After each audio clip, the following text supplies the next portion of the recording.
बिस्मिल्लाहिर्रहमानिर्रहीम। अस्सलाम वालेकुम नाजरीन, आज हम घुटनों के दर्द के बारे में तफसील से बात करने जा रहे हैं।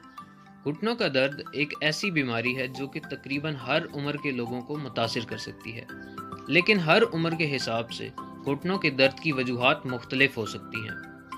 बच्चों में घुटनों का दर्द अमूमन चोट लगने की वजह से हो सकता है, जबकि बड़ी उम्र के अफराद में घुटनों की सोजिश यानी आर्थराइटिस की वजह से घुटनों का दर्द हो सकता है। आर्थराइटिस की अगर हम बात करें तो आर्थराइटिस की मुख्तलिफ इकसाम हैं, जिनमें से ऑस्टियोआर्थराइटिस सबसे ज़्यादा लोगों को मुतासिर करती है। ऑस्टियोआर्थराइटिस की बीमारी में घुटने की हड्डियां घिस जाती हैं, जिसकी वजह से हड्डियों के दरमियान गैप कम हो जाता है और इसकी वजह से लोगों को घुटने में शदीद दर्द महसूस होता है। अमूमन ऐसे मरीजों को बैठकर उठने में शदीद मुश्किलात का सामना करना पड़ता है। ऑस्टियोआर्थराइटिस की बीमारी तकरीबन 40 साल से ज़्यादा उम्र के लोगों में शुरू हो जाती है। ऑस्टियोआर्थराइटिस में मरीजों को चाहिए कि पाँव के बल ज़मीन पर बैठने या फिर दो जानू होकर बैठने से गुरेज करें। इसके अलावा ऐसे मरीजों के लिए इंडियन टॉयलेट पर बैठने में भी काफ़ी दुश्वारी होती है, इसलिए कोशिश करें कि वेस्टर्न कमोड को तरजीह दें। आर्थराइटिस की दूसरी किस्म रिमेटॉइड आर्थराइटिस है। ये एक ऑटोइम्यून बीमारी है, यानी इस बीमारी में जिस्म का अपना ही मुदाफ़ती निज़ाम जिस्म में मौजूद हड्डियों और जोड़ों को मुतासिर करना शुरू कर देता है। इसमें घुटनों के जोड़ों के साथ साथ हाथों और पाँव की उंगलियों के जोड़ भी मुतासिर होते हैं। इसके साथ साथ रिमेटॉइड आर्थराइटिस में हाथों की उंगलियों में नोड्यूल्स यानी गिल्टियाँ बनना शुरू हो जाती हैं। रिमेटॉइड आर्थराइटिस की बीमारी अमूमन ख़वातीन को ज़्यादा तौर पर मुतासिर करती है। इसके इलाज के लिए घरेलू तौर पर टोटके आजमाने से बेहतर है कि आप किसी डॉक्टर यानी रिमेटोलॉजिस्ट से रब्ता करें, क्योंकि ये बीमारी बढ़ती जाती है और ये तकरीबन जिस्म के हर एक हिस्से को मुतासिर कर सकती है। आर्थराइटिस की अगली किस्म को गाउटी आर्थराइटिस या गाउट या फिर उर्फ़े आम में गिंठिया के नाम से जाना जाता है। इस किस्म की आर्थराइटिस में जिस्म के अंदर यूरिक एसिड की मिकदार बढ़ जाती है, जिसकी वजह से यूरिक एसिड जोड़ों के अंदर इकट्ठा होना शुरू हो जाता है, जिसकी वजह से मरीज़ को शदीद किस्म के दर्द का सामना करना पड़ता है।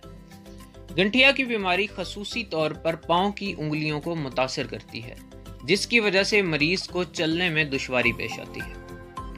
यूरिक एसिड हमारे जिस्म में प्रोटीन के टूटने से बनता है। इसके जिस्म में ज़्यादा हो जाने की दो वजूहात हो सकती हैं, या तो ये जिस्म में बन ही ज़्यादा रहा है या फिर इसका इखराज जिस्म से कम हो गया है। यूरिक एसिड हमारे गुर्दों के ज़रिए पेशाब में खारिज होता है। इसलिए गाउट वाले मरीज़ों को चाहिए कि गोश्त का इस्तेमाल कम से कम करें ताकि यूरिक एसिड कम मिकदार में बने। इसके अलावा डॉक्टर आपको चंद अद्वियात भी तजवीज़ कर सकता है, जिसकी मदद से यूरिक एसिड को जिस्म से निकालने में मदद मिलती है और इस तरह जोड़ों के दर्द में कमी वाक़या हो जाती है।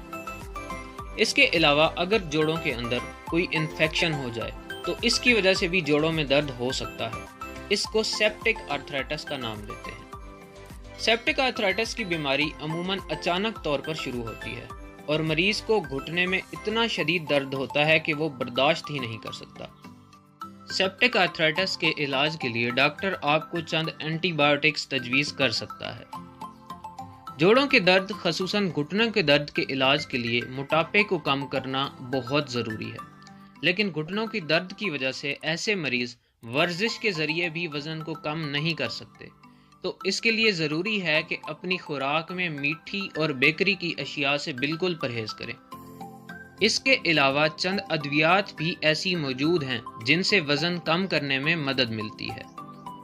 अमूमन किसी भी शख्स के जोड़ों में दर्द हो तो हमारे यहाँ ये तसव्वुर पाया जाता है कि उस जोड़ को हरकत देने से या फिर वर्जिश करने से ये दर्द ठीक हो जाएगा, लेकिन कई ऐसी बीमारियां हैं जिनमें वर्जिश करने से उल्टा बीमारी की शिद्दत में इजाफा हो जाता है, बजाय मरीज़ को फ़ायदा होने के उसका नुकसान होता है। इसलिए वर्जिश करने से पहले डॉक्टर से लाजमी रुजू करें, आया कि आपके लिए वर्जिश करना फ़ायदेमंद है भी या नहीं।